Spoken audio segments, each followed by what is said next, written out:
বিসমিল্লাহির রহমানির রহিম। সুপ্রিয় দর্শক, আসসালামু আলাইকুম।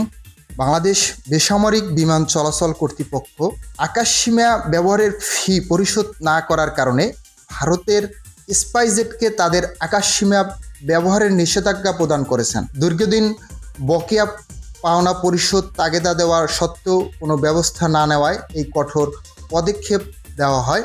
এই নিষেধাজ্ঞার ফলে স্পাইসজেটের বিমানগুলো এখন বাংলাদেশের আকাশপথ ব্যবহার করতে পারছে না। ফলে কলকাতা থেকে ভারতের উত্তর পূর্বাঞ্চলীয় রাজ্যগুলো যেমন গুয়াহাটি স্থল যাওয়ার জন্য বিমানগুলোকে বিকল্প দীর্ঘ পথ ব্যবহার করতে হচ্ছে।